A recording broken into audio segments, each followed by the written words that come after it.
All right, you guys. So, I talk a lot about insurance on my channel. That is like one of the main themes. And I realized that I have not talked about additional living expenses, which is like a big piece of homeowners insurance. So, let's get into it.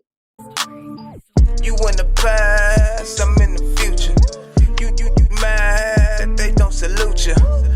Thank you so much for clicking on this video. If you're new here, my name is Keela Trishan, and I make videos on lifestyle, insurance, and mental health. I also do vlogs, day in the life in the insurance industry, day in the life with a toddler, all the things. So if that's something that interests you, go on ahead and click that subscribe button below. Be sure to turn on your notifications so you don't miss anything from me. And if you're returning, thank you so much for coming back, and thank you for your support. All right, so what is additional living expenses? We're about to talk about it today. But basically, every policy is going to have a way for their customers to recoup things that come up during their claim that will cause them to spend more than what they would normally spend. So I'll get into it because that's kind of one of the prompts. So I'll get into what exactly it is and what it covers and all that. But again, I want to talk about this because this is an area that kind of trips up a lot of adjusters. To be honest, it trips me up still sometimes, and I've been doing this for a long time. Yeah, if you are an adjuster doing this, if you just kind of want some ideas, or even if you're a consumer just wondering what your additional living expenses like coverage actually covers, definitely go on ahead and stay tuned. Okay, so what is the additional living expense coverage? So a lot of times it's called ALE. In some cases, it's called loss of use or LOU, but basically it's a coverage that's within your homeowner's policy where it'll take care of expenses that are outside of what you would normally spend. So some of the common examples I can give is like temporary housing. If your home becomes uninhabitable, instead of you having to go and pay for a hotel or going to pay for like another apartment or something, your policy a lot of times will kick in and cover that expense for you if the reason why your home is uninhabitable is due to a claim. Also, a lot of times when you have a mitigation company come in to dry out your home, those machines can use up a lot of power. So believe it or not, but your policy will cover the additional expense of your utility bill. Meaning, if you normally spend $100 a month on your utility bill, but because these machines are running now, this month it's $200, your insurance company will cover that difference. So essentially, you're only paying for what you would normally pay for had you not had a loss, and anything that is an additional expense because of this claim, your policy will typically be able to step in and help you out, so you're not having to spend additional money that you normally wouldn't have had you not had a claim. Okay, so kind of piggybacking off of that, as an adjuster, you want to kind of determine at the beginning of the claim if you're going to need to open up this exposure or not. Exposure, just basically a term that we use in insurance to say like what is the insurance going to be being exposed to. We know that there's damage to the dwelling, which is one exposure, but another area of the coverage is going to be that ALE or additional living expenses. So are we going to have to open that exposure on the claim? So typically when I'm handling a claim, if I see that the home is going to be uninhabitable, I have that conversation with the customer up front. Most times we do have vendors that can assist the customer with like finding a temporary home if they need to be placed somewhere else. So I'll have that conversation with them to see if they would like insurance company assistance or if they want to pay for it up front and then get it incurred. So that's another thing. A lot of times it's not something that the insurance company is going to pay for up front. It's going to pay you as you go. So if we know that you're going to need a month, then we would, essentially reimburse you every month for whatever you spend additional. Again, or you could use a vendor with the insurance company if that option is offered to you. So that's something that I'm trying to establish at the very beginning of the claim. Also, if I see that there have been machines running, I typically will ask how long the mitigation company has been there because I know that your bill is going to be more expensive. And I'll have that conversation in the beginning too, letting the person know, hey, save your utility bills. We typically need to see like 3 months prior plus the one where the increase occurred so we can determine an average and we can reimburse you for that. If the person is going to be in a situation where they have no access to their kitchen because of a loss, then I will have that conversation about what do you normally spend on your meals and things like that, so I can assist them with the additional expenses that they're going to have on food. So these are kind of like some areas where it'd be appropriate. There are times though where like during the claim maybe their home is habitable now, but then once work gets started, it won't be habitable. So those are the things that you're gonna have to kind of keep up on and discuss with your customer like as time goes on. But it's always kind of good practice as an adjuster to let your customer know upfront what their coverages are and just kind of what goes on behind the scenes, because a lot of times people don't realize that they have this coverage if they've never used their insurance before, or they may know, but they just simply don't know how it works. So I like to kind of bring up all these things like, hey, worst case scenario, if you need to be out, this is what your policy covers, this, that, and the third, just so, you know, you keep it transparent and you can kind of ease some of their worries, which inadvertently makes your life easier in the long run too. Now, when discussing additional living expenses or loss of use with your customer, it is key that you set the proper expectations so you do not have issues down the line. What I mean is, some people get the idea that maybe all of their meals are going to be covered. They forget about the word access. So I've had people think that they, you know, send me receipts for the time that they've been out of a kitchen and they think I'm going to reimburse it all. And it's like, no, remember, I had that conversation with you. You know, if you normally spend $150 a week on food, but this week you spent $200, I'm only going to be reimbursing you that $50. I'm not reimbursing you the whole $200. It's not like your insurance company is just going to simply pay for your meals. They're paying for the access. So I like to establish right away what we're covering. So the biggest thing I would say outside of meals is like an actual like home situation where you're paying for a hotel or you're paying for like a long-term housing type situation if they're going to be out of the house for more than a couple of weeks. Hotels are typically meant to be temporary stays because they are expensive day by day. They're more expensive than like a long-term or short-term rental, should I say. So a lot of times when we put someone in a hotel, it means that they're only going to be out of their home for maybe like a week, maybe 2 weeks on, you know, during mitigation, during repairs, whatever. But if you're going to be in a situation where you are outside of that, somebody's going to be out of their home for like a month or more, then you want to look at long-term housing. Now, the way we look at that and the way we determine what is fair and what is reasonable is seeing what's in the area, what they're going for. So let's just say you have someone that lives in San Diego and they have a 3-bedroom, 2-bath, and you know, the 3-bedroom, 2-bath apartments, places that are comparable to theirs are going for $5,000 a month. So that's going to be the insurance company's base mark. We're going to try to place you in some place that has 3 bedrooms, 2 baths for about $5,000 a month because that is what's fair in your area. Now you'll have some people, they might find, you know, I don't know, a 6-bedroom or 7-bedroom or something like that. They might find something astronomical, or they might find something that is comparable to their place, rooms and bathrooms wise, but now it's $10,000.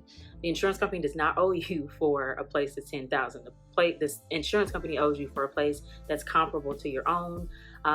Again, just to say reasonable. Now there are exceptions, like there might be skyrocketing prices, like right now during the summertime.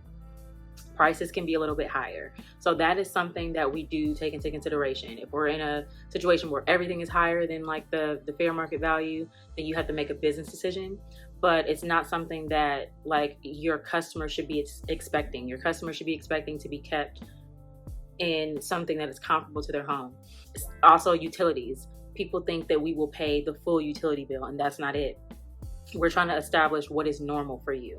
So in doing that, we will ask for a few months worth of bills, and then plus the bill that you had the increase on. As I said before, we'll ask for that so we can establish an average of what you normally spend, and then we reimburse you that difference. So making sure that you're having that conversation with the customer up front so there's no surprises will save you a lot of grief in the long run. I'm gonna tell y'all a story about a situation that I got right now. Yeah, where things kind of got a little out of hand. Okay, so I'm gonna give you guys a quick story time on a situation that I'm actually currently going through, just kind of what I probably would have done differently had I known things were gonna go this way, and what I'll do differently moving forward. But basically, I have a customer that has been in temporary housing for about 3 months, and they've been in a hotel. Now, I kind of talked about this briefly during my vlog last week, so if you have not seen that, definitely check it out. But I kind of briefly go over that, so just to kind of, you know, bring it back and tell y'all how this got a little bit out of hand. They have been in a hotel this whole time, which is like a no-no. You should never have a customer in a hotel for an extended period of time because it's not cost effective, number one. And then number two, there are limits. So because their home is still not going to be ready for like another couple of months, we potentially could run the risk of them running out of their ALE limit. The good thing is we have since been able to find them temporary housing. They're starting like towards the end of the month, but there were a lot of issues because this particular family has like 3 or 4 like large dogs that aren't always accepted by landlords, and I think it's like 5 of them. So issue came up because since they do not have access to their kitchen or their home, they decided to go out of town. They went out of town and I guess celebrated one of their kids' birthdays. So they presented me with the receipts for this out of town trip. I don't want to speak too much on like where they went and all that stuff because I don't want to, like, if anybody knows me, I don't want to give it away. But they were trying to get those receipts reimbursed. Now, it's important to understand that when you're working with additional living expenses or loss of use, it does not cover any like pre-planned or like planned after trips. It doesn't cover any of that. Because the idea is that even if you went out of town and your home was habitable, you would still incur that expense. It's not something that you had to do. It's not something that is going to mess up your standard of living. That's just something that you're gonna have to pay for. Now, this is not always a conversation that I'll have with the customer up front, but I do think that moving forward, I will ask, like, do you have any pre-planned trips or anything like that? Or just make sure that I mention like trips, like vacations, business trips, and things like that are not covered. So I'll say all this to say, they presented these receipts and I went through all the receipts. I took a look at the ones that I absolutely knew I could get them reimbursement for. But I had a conversation like, hey, these out-of-state receipts, for this trip, because like in some of the places that they went, it's like, this was clearly like some vacation, like a lot of alcohol and stuff like that, which the policy will cover a certain amount of alcohol, I will say that. But this was like clearly a leisure trip. So the customer got pissed and pretty much said that they had to go on this trip because they had to celebrate their child's birthday and they didn't have access to their home, and that's why they did it. Now, although as a parent, I can understand wanting to, do it big for your kid's birthday. I completely understand that. But that does not mean that it's the insurance company's responsibility to pay for that. And it's not. So I'm the type of adjuster where I will, if I can get it approved and I can make a good argument for it and it's reasonable, something that the policy kind of has a gray area on, I could definitely make that exception. But this, unfortunately, is not something that I can make an exception on, and I'm not willing to put my job or integrity on the line to get it approved. So we had a little, conversation about it this past week, and the customer wasn't happy, but it was just kind of one of those things where I'm like, one, if there were a question, you probably should have let us know prior to you leaving town that this is what you were going to do. And then also, you were in the hotel for all of this time. So the 3 or 4 days that you were gone, that means that we weren't supposed to be paying for that hotel.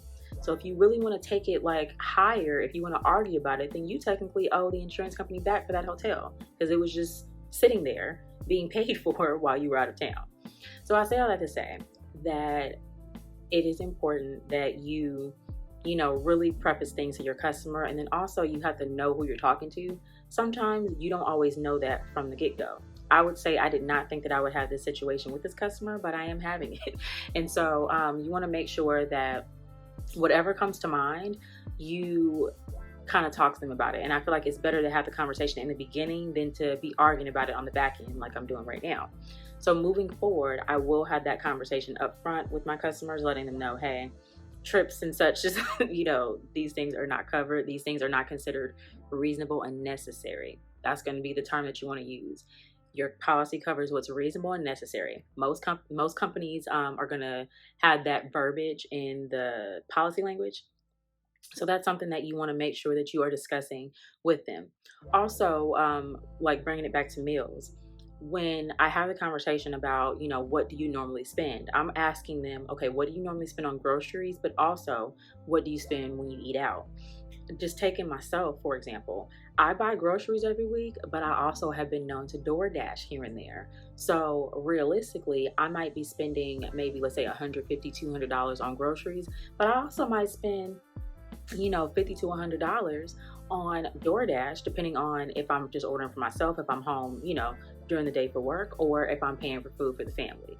So that's something that you want to establish because, again, the policy covers what is over what the access is. So sometimes you'll have people that tell you something that's unrealistic. Like people are like, oh, I only spend $100 on groceries, but it's like 7 of y'all.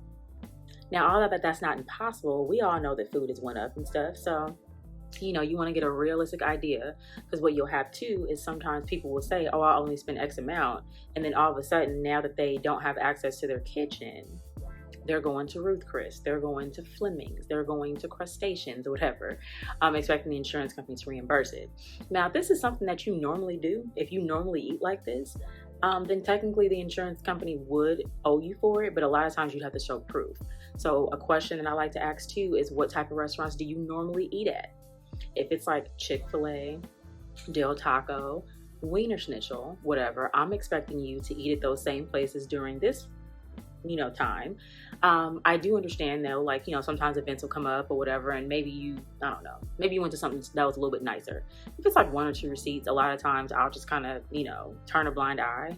But if I'm noticing a trend on you going like these crazy restaurants, then we will have to stop it, because again, you didn't say this was something that you normally do. When I asked you, you said that you eat at, these type of places. So why now are you going to, So yeah, different things that you want to consider when you are using this coverage, because it can get out of hand quickly. And the last thing you want to have is a situation where you end up running out, or your higher ups are asking you what's going on because you didn't establish the right boundaries in the beginning. All right, you guys, so that is all that I have for you today. Again, I really want to talk about this topic because I do feel like even for seasoned adjusters, it can be tricky.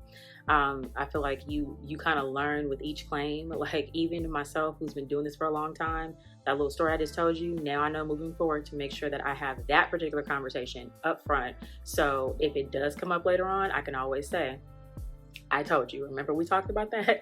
Because I definitely did not have that conversation with this claim, and it is now a pain in my behind. So yeah, you definitely just want to kind of read your policies if you are an adjuster, and also if you're a consumer, read the policy verbiage so you can kind of like familiarize yourself. If you have questions, be sure to ask, and just know that every situation is different, but it's important to just kind of have a routine of asking the right questions and knowing when you're going to have to open that exposure on your claims. So if you learned something, if you enjoy this video, definitely go ahead and give me a thumbs up. Not only does it help with the YouTube algorithm, it also lets me know that you like videos like this. If you made it this far and you have not subscribed, please go on ahead and click that subscribe button below. Turn on your notifications so you don't miss anything from me.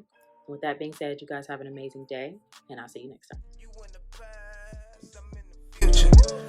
You mad?